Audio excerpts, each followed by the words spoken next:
Okay, our next speaker is Mike Montigny from the same department, Forest, Fish and Wildlife.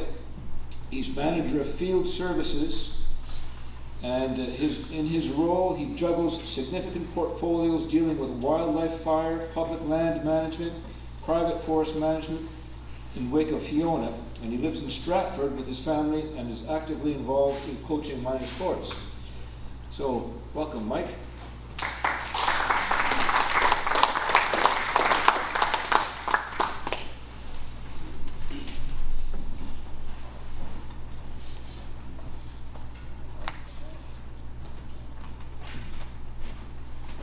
Morning, everyone. Morning. Yeah, still morning. Thanks for having me. Kathy asked if I'd come and speak a little bit today about wildfire on the landscape. And yeah, I don't know if that's the right one, is it? Because I know in talking to a lot of people, there's a lot of people are concerned. They're concerned about wildfire potential on the landscape. It's been a long time since we've had this amount of fuel. Wildfire is not something that we typically deal with in a major capacity on PEI. Wildfire has always been a part of our landscape, and it's been impacted because of humans. We are the ones that historically have started and perpetuated fire on our landscape. It's not a natural feature that we deal with here. As opposed to Western Canada, fire is a natural part of the landscape. And people have learned how to live with fire. This is new for us here. And people are rightfully concerned. And I want, I guess, today to talk a little bit about, I guess, to reassure everyone that we are aware of the fire load on the landscape. We have made as many preparations as we can, and we are actively aware of the communities that are out there, the risks, and we're working hard in order to ensure that when a fire occurs, and they will occur, that we will mitigate and keep that fire intensity as low as possible and create a resilient landscape that we can live inside that landscape. That is our goal, and that is what we're trying to accomplish. We're not going to eliminate fire. We can mitigate the potential that it can cause major concerns to our values of risk and to the people. That's really where our goals are. Public safety is paramount to what we do. We have a lot of highly trained firefighters inside the Forest, Fish and Wildlife Division. We work exceptionally closely with the volunteer fire departments across the island. We have people on call 24 hours a day. And I mean, last night, sitting, cooking, barbecuing, get a call, I'm gone, right? And that's the world we live in, and we're okay, we're happy to do it. And landed at that fire, we deal with the landowner, we educate, everyone's safe, no houses burned, and we get back home and we do it again. And the big thing that we all have a role to play in this entire thing, because of PEI's landscape is 90% owned by everyone in this room, the individual landowners, we each have a role to play in order to mitigate that risk. Okay, thanks, Barry. That's all right.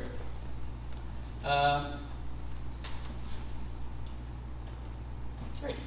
So this is a question that we get asked often, and as Brad alluded to earlier, we have people working on finding this answer for us. It's complicated. It's not quite as simple as your first thought. The day after Fiona, we were on it. We were trying to. We knew this was coming at us. We knew the landscape had changed. we commissioned to get some satellite imagery that would supplement the aerial photography that we had in 2020 that would help answer that question. It's complicated to get that answer done quickly. We are working with artificial learning software to try to help us figure out how much blowdown has occurred, where it's occurred, what the cover type is, and what that threat potential is for the values at risk in and around those areas. It's complicated to do because as there's been questions around the room, it's not 100%. Stand didn't blow down 100%. They just didn't lay down. We have some stands that have laid down 5%, some laid down 10%, some have laid down 30% where there's trees and fuel laying down. That creates different fuel loads across the province. And in order for us to get a really good answer on how much did the landscape change, what does that look like, it's going to take time. In the interim, we have people that are out there, through Scott's staff, that are out there every single day, helping to answer the question on a stand-by-stand basis. And part of what we've tried to accomplish is, we know fuel laying down, those trees laying down, create fuel that's close to the ground, and if that fuel lays close to the ground, it will create a better opportunity. If the right conditions are there and the fire is there, it will have a greater opportunity to burn. Now, there's a big difference between if you're a conifer or if you're hardwood. If I'm a conifer, I'm laying down. The reason those trees stay green in the winter is they're full of waxes and they're full of oils. Waxes and oils burn really, really well, right? Those are when I walk up, if I get a fire call, I walk up and it's a conifer stand, I'm paying attention, right? If I'm in a sugar maple stand and it's laying on the ground, my level of concern is I'm aware, but I'm way less concerned. Those trees don't burn to the same way that those conifer stands do. So that's division one for us when we're looking across the landscape. And we're looking at where are the conifer stands. Scott also alluded to those are the ones that pay our bills. Like the white spruce, the red spruce, the black spruce, balsam fir, that pays our bills. When we go to Home Depot, we want 2x4s, 2x6s. That's where that's the reason we're planting these trees, and that's the reason that we have historically the people that sat in my seat for years in the past. That's the reason they did what they did. It's economically driven. It ecologically makes sense. It's a part of our forest. I put my hat on again, my fire hat. They swing a different axe when it comes to fire potential. We need to know where those conifer stands are and where they're laying down so we can mitigate that fuel. We're prioritizing that. That's where Scott's staff are out there on the landscape. They're looking around. They're trying to find those opportunities where we can first identify where the values of risk are and how we can mitigate those ones that are going to burn hot, fast, and create a problem for us. And public safety, again, is our primary concern. Right. So, better than all this, we've been working on this for years. We got a new Forest Fire Prevention Act. I'm going to talk a little bit about it because it's important. For years, wildland fire was contained inside the same act that was for structure fire, which is not a big deal. Just it sat inside an act that, and it was similar to the Forest Management Act. It was mid-'80s vintage. And one of the big things that we were trying to accomplish in this new act was a couple of things: enhance public safety and reducing red tape for residents of PEI. The previous act required people that wanted to do backyard cleanup, a little bit of domestic cleaning up in and around their properties, required them to drive into our offices during business hours to obtain a permit to go home and to burn safely in their backyard. The reality was the people that made the effort to come into our offices were never our problem. my mother, let's say she lives in Wood Islands, she would be required to drive into Charlottetown to get a permit, drive back to Wood Islands, and that was our fire prevention strategy. That was it. And the people that made that effort were never a problem. So we took a look around at other jurisdictions across Eastern Canada, Northeast US states, and we realized we were lagging behind. Other jurisdictions were further ahead of us in their fire prevention and mitigation. They were further ahead of us when they were recognizing the bureaucracy and what we were asking the residents to do. So we made a change. And that change, what that looks like for us, so we've transitioned from, historically before we used to have 2 categories of fire. Either you're backyard domestic burning or you're industrial burning. Right? Those are the 2 categories. And we looked across and we said, okay, wait, there's other people out there that do different things. So what we've decided to do is we've gone to a system that's similar to Nova Scotia and New Brunswick. And if you are historically what I would call a domestic backyard burner, instead of coming in for a permit now, you can look at the website every single day at 2 o'clock and we will update. We've changed over to having our counties color coded similar to a traffic light system. It's either going to be red, yellow, or green. If the county is colored green from 2 o'clock that day until 8 o'clock a.m. the next morning, people are free to burn a pile that is no larger than 3 meters by 3 meters by 2 meters tall. They don't require a permit, and under the caveat, the fire must be remained under control at all times, right? If the county is colored yellow, it's open burning from 8 p.m. until 8 a.m. the next morning. If it's colored red, there's no burning in that county at all. A couple things to note. There's no burning between 8 a.m. and 2 p.m. And the reason we've done that, and I've gotten a lot of phone calls in my house because of this, the reason is fires that are started in the morning have a better opportunity and chance by the time we reach peak burn is a term we use in the fire industry, is at 4 p.m. If that fire is lit in the morning and it gets away from us, the time it gets to 4 p.m., we got a problem. We cannot deal with it.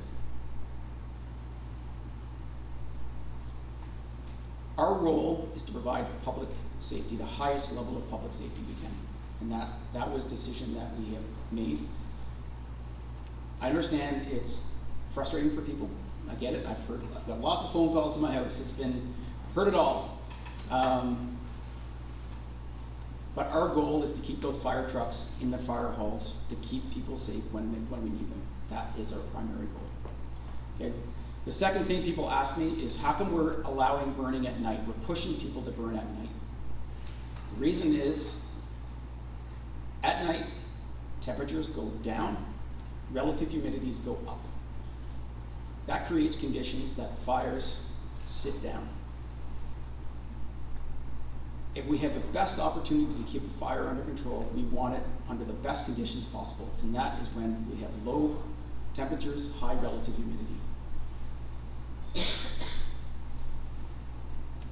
That's the rationale behind it, and that's what the science tells us, and that's what we want to do. We want to keep those fire trucks inside the fire halls. We need to have people ready. That's okay. Don't worry about it. Don't worry about it, man. I'm just gonna yabber on here. That's the rationale behind it, and I understand that. As I said, I've received lots of calls. I've received lots of people have opinions on why that's not a good idea, and I appreciate that. I mean, that's okay. Thanks, Barry. We have specialized firefighters, and we have lots of staff trained, and we've got lots of equipment. And when I look at the numbers over the years, we've seen our number of fires across our landscape go down. And a lot of people would say, well,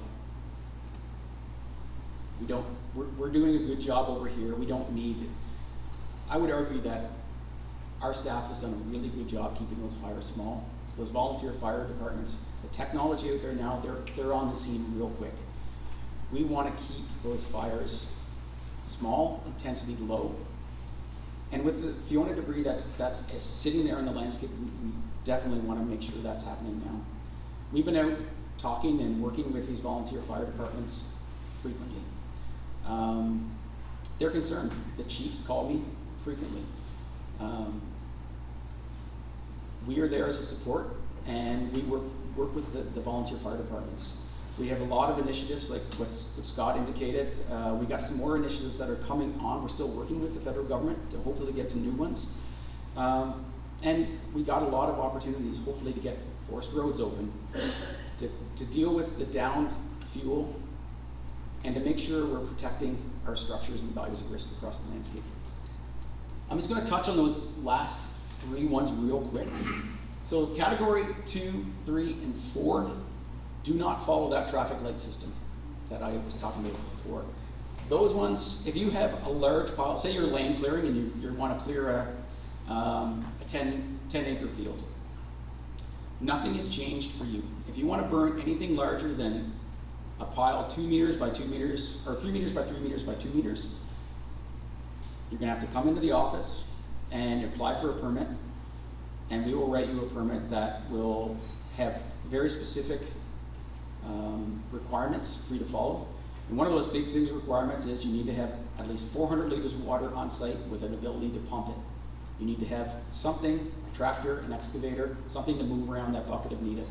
Big thing is, we got to make sure we can keep that fire under control at all times. Okay. Blueberry pruning, still there. Nothing has changed. We kept that there. Some of our producers are still using fire to prune. It hasn't been a problem for us in many years. The last one, the category 4, is new for us. It's a broadcast burn category, and it's essentially trying to address grass fires. If you want to burn grass, you got to come talk to me. Our biggest call-outs, and why I was in Cardigan last night, someone was burning grass when the winds were blowing 40 kilometers an hour. All those volunteer firefighters in Cardigan had to leave their families, and they had to go out and deal with this grass fire. If you want to broadcast burn, you got to come talk to me, and you got to have the same requirements. No problem, you can come. We will issue you a permit, but it's grass fires are the one thing that keeps those volunteer fire departments, the trucks, outside of their fire halls. And that's the one thing that they have asked us to address. Yep. Oh, as summer residents begin to come and campers come and that kind of thing, is there some sort of public announcement or something around campfires, or what the regulation is, or like I had some people last year that wanted to do it and I thought it was way too dry, so I said no, but camp beach fires, I don't know, there are all those other risks, or is it just that it's small enough that likely it's not going to cause any? So campfires typically aren't our problem. They can be, but typically they're not. Mainly because if you're at a campfire, there's people there. When there's people at that campfire, people, even if they're recreating in various states, they're there. And if that fire happens to get away, long story short, campfires have never historically been our major problem. We live in a recreational province. We acknowledge that, and the new act doesn't eliminate that recreational opportunity. It's always under the caveat, though, that fire must remain in control at all times. That's always a caveat. I Yeah. just want to point out the change from 10 kilometers to 20 kilometers for the domestic. Is that? Yeah. So there's no wind speed anymore, John. cabinet, you must keep that fire under control at all times. Okay? If it's open, so we don't have that no-go anymore, go, no-go. That was our thing before in the past, where we would say, if it's over 10 kilometers an hour, you don't have it. Anyone that's tried to light domestic outdoor burning recognizes that on PEI, having days that the wind is below 10 are very few. Right? There's very few of them. However, we have put more effort into the education and outreach piece. That's the piece that we really hammer home. And if someone has the ability to set themselves up for success, if the wind is blowing 18, should we limit them? If they can keep that fire under control at all times. It's the education and outreach piece that we need, and that's where we're going to put a lot of effort into. Is there a fine system out there for people that start grass fires? There are fines under the new act. The fines have changed, and they've changed significantly. Because I got a neighbor every year who starts a grass fire. Every year. And I'm always scared he's going to burn all the forest down. Right. And nobody ever does anything about it because there wasn't a fine system in place, as far as I know. That's why I'm just asking. There's always been fines in place, and I guess for clarity, and Wade, you can speak to this better than I can. Our goal has always been to see people compliant with the act, not to see fines issued. That's what the fines are only there, hopefully, to deter people out of compliance. We want to put more effort into education and outreach, and people are going to make mistakes. It's going to happen, but like last night when I was in Cardigan, I spent that time educating that landowner on the things that happened that day, how he could have done it differently so he wouldn't get there again. And within 2 minutes, he was never going to do that again. A fine wouldn't have changed that. The education and outreach piece is way more valuable than a fine will ever be. Could you tell us what happened with Crowbush a week ago? How's that? It's still under investigation. So I can't really speak about it because it's under investigation. I can speak generally about things. Fires must remain under control at all times. I think that answers your question, I hope anyway. Yeah, when you light fires that are in conditions that you cannot control that fire, or you leave the fire unattended, any fire, you run the risk of losing control of that fire. And the onus is always on the landowner to ensure that fire is remained under control. Any fire. Yeah. I noticed in the webpage it says a fire in a chimney is considered an open fire. Is that a chimney coming out of my house? From my wood stove? Chimney is what it is. That's those little backyard burners with little tiny It chimneys. says chimney, not chimenea. And where's this in? This is on your website. The red, green, blue, or red, green, yellow, gray, whatever. Yeah. It refers to a chimney somewhere. Okay. I'll take a look at you afterwards and see. It might just been a misinterpretation by the person. Chimenea is like a. Yeah. I know what those are. Right on. I'll connect with you afterwards and thanks. Appreciate that. I'll look again. Yeah. Okay, one more question, we're gonna have to move on. Okay. Is there any objective information, like have people done any studies on the degree to which fire risk is suppressed by getting a tree on the ground and limbed versus having it leaning like so many trees are? You can just get in there and get them in touch with the ground. Yeah. So having a tree sitting directly on the ground is going to give a better potential for it to start to take on moisture. And once it starts to take on moisture, it becomes a fuel that is going to be a concern to a fuel that will start to degrade and go back into the soil. So those are the big difference. So we'd like to have some of those trees sitting down. It's going to take 1 second, Bear. I just want to put a plug in for Fire Smart Canada. If you guys don't know about Fire Smart, I would highly encourage you all to go onto the website to be actively engaged in FireSmart Canada. There's a lot of good information here.